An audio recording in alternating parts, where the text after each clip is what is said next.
Memnosyne Foundation has a really unique concept, the idea that there is an interrelationship between the world, the human beings, the environment, the economy.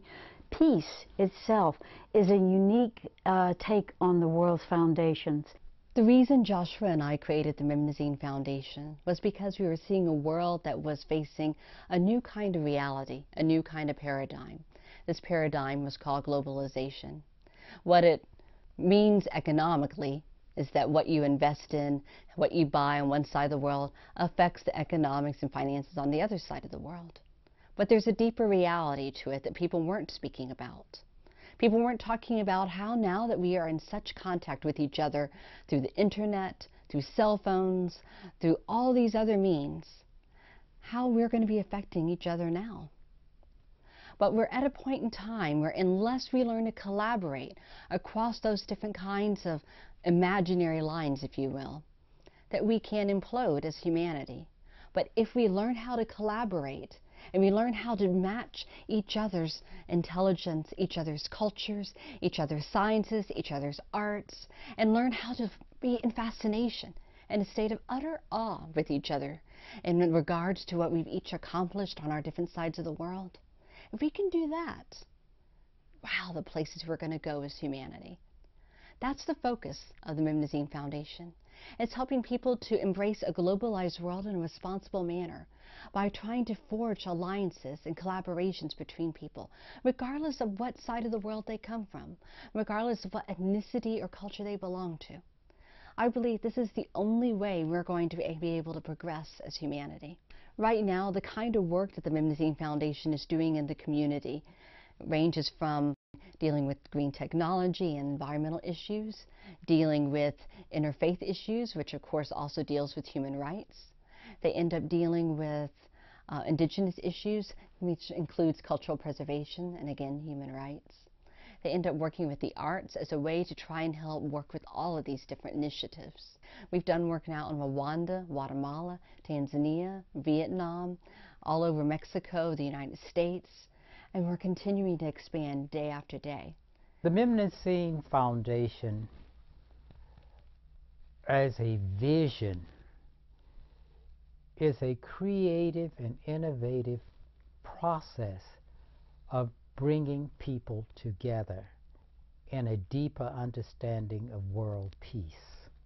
It is designed to give people the opportunity to empower themselves and to be resourceful in identifying with world social issues. And it is to develop conscious cultural creators. That is to say, for people to become creative individuals in understanding the need for change in the world today. I first learned about the Memnosyne Foundation about a year ago when work began in contacting members of different interfaith groups and religious dialogue groups in Dallas about the proposed project of developing a kind of a center for interreligious dialogue, understanding, and scholarship. This is one of its key goals, is to increase the understanding between cultures, between a diversity of religions, not merely the world's so-called world religions. And that excites me because I think any kind of interfaith dialogue has to bring everybody to the table. It can't just be the supposed major players, but all of the other spiritual traditions as well that make up part of the complex background of the United States and of the Dallas area and of the world we live in. A city like Dallas that's extremely diverse culturally and extremely diverse intellectually and politically and economically really does need the kind of place that begins to integrate some of that. What has made me so happy to be part of this institution is your absolute straight down the line with diversity.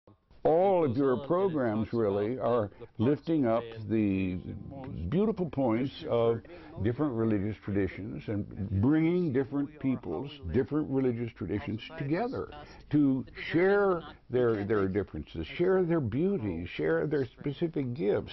Memnosyne's Campus for Humanity is going to be an integral part of this city's look at how we react to, absorb, and encapsulate the diversity.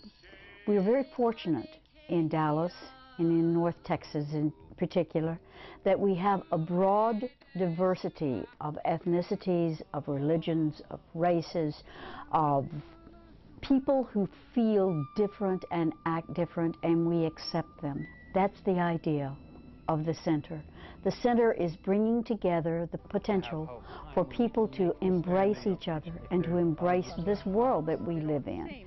Memnosyne, being centered here in Dallas, Texas, has an incredible worldview and is trying to do things internationally with and for people. I have the honor and privilege of working with and through Memnosyne, particularly with the indigenous communities in the Americas.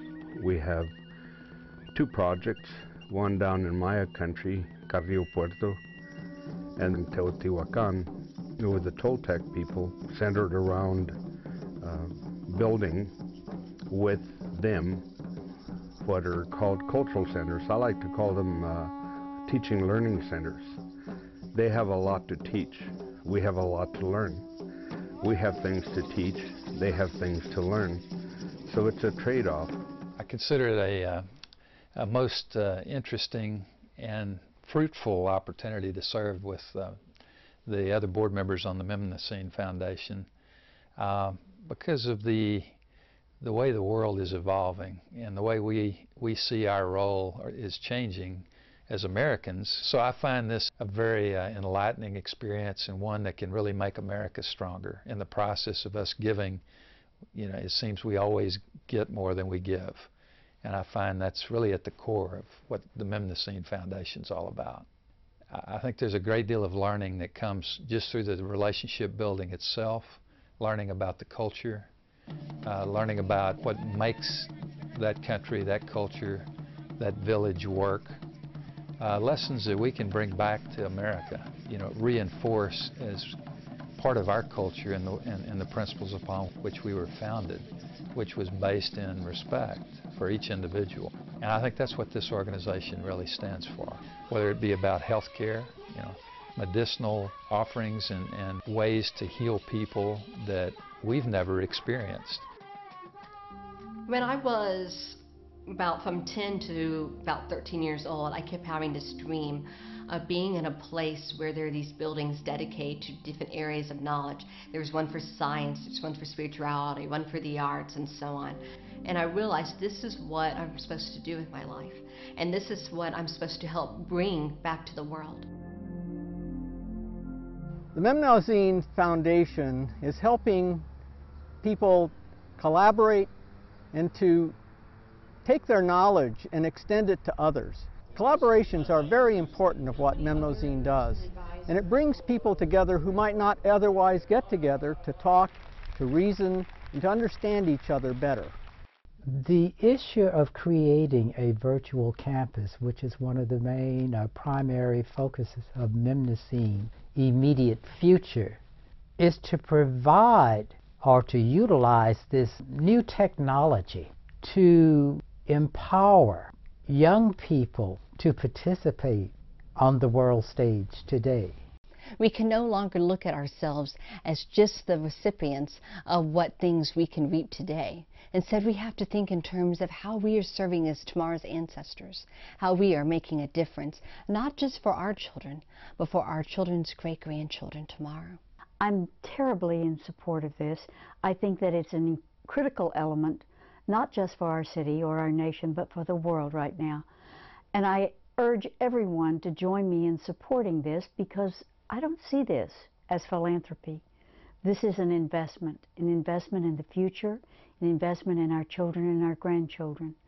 This interrelationship has the potential to grow into an incredible, all-encompassing, fiercely protective shell for the world's people. I believe it is vitally important.